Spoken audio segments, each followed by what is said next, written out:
یہ نہ سمجھنا رات کے اندھیرے، اسلام آباد کی کالی رات اور اس کالی رات میں ہونے والی مستیاں وہ تمہیں اللہ سے چھپا لیتی ہیں. یہ نہ سمجھنا کہ اندھیرا اس سے کسی چیز کو چھپا لیتا ہے.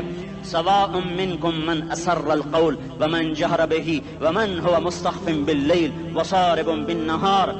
رات کے اندھیرے میں کرو، دن کے اجالے میں کرو، پہاڑ کی غار میں کرو، زمین کی تہ میں کرو، چوٹیوں پر بیٹھ کر کرو، میدانوں میں چھپ کر کرو، خلاؤں میں کھو کر گم ہو کر کرو. جو بھی کرو گے تیرے رب کی طاقتور نظر تمہارے اوپر پڑ رہی ہے، غافل نہیں ہے.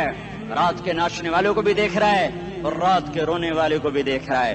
گھنگرو باندھ کے ناچنے والی بھی اس کے سامنے ہے اور مسلح پہ کھڑے ہو کر بے قراری سے اللہ کو یاد کرنے والی بھی اس کے سامنے ہے. پوسٹر کی زینت بن کے فون بیچنے کے لیے آئے ہائے کہتے آج آزادی کا دور ہے. یہ کیسی آزادی ہے کہ عورت اتنی سستی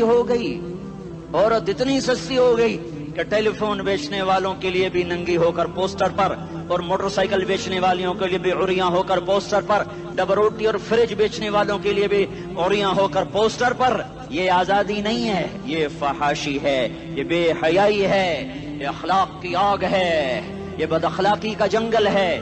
انسانیت نہیں ہے. انسانیت وہ ہے جو میرا محبوب لے کر آیا، جو حضرت محمد صلی اللہ علیہ وسلم لے کر آیا. اس نے عورت کو عزت بخشی، مقام بخشا، ماں کے روپ میں بنایا کہ اس کے قدموں تلے جنت ہے. بیٹی کے روپ میں بیٹی کا روپ اللہ تعالیٰ نے دیا تو میرے نبی نے فرمایا اللہ نے جس کو 2 بیٹیاں دی ان کی شادی کر کے بیاہ دیا تو اور میں جنت میں ایسے ہو جائیں گے. بہن کا روپ دیا تو میرے نبی نے فرمایا اللہ نے جس کو 2 بہنیں دی وہ ان کی خدمت کرتا رہا، ان کی شادیاں کی، شادی کے بعد ان کو وراثت میں ان کا حصہ دیا. پورے پاکستان کا رواج ہے مالدار یا فقیر اپنی بہنوں کو بھائی جائیداد میں حصہ نہیں دیتے، جو جہیز دے دیا بس وہی دے دیا اور باقی پر ڈاکہ مار کے قابض ہو جاتے ہیں. کوئی بہن حصہ مانگے تو کہتے ہیں بڑی بے غیرت ہے، بھائیوں سے مانگتی ہے. بے غیرت تو وہ ہے جس نے ایک شادی کا دودھ پینے والی بہن کا حق مار کے گھر بیٹھ گیا ہے.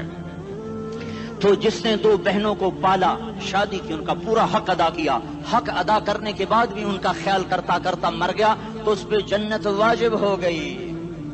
بیوی کے روپ میں آئی تو اللہ تعالیٰ کے نبی نے فرمایا بہترین مسلمان وہ جو اپنی بیوی کے ساتھ اچھا سلوک کرے، اور میں سب سے اچھا سلوک کرتا ہوں اپنی بیویوں کے ساتھ. اور بہترین مال وہ ہے جو تم اپنی بیوی پر خرچ کرتے ہو اور اپنے بچوں پر خرچ کرتے ہو. اللہ تبارک و تعالیٰ نے اسلام کو عورت کی عزت کا ذریعہ بنایا.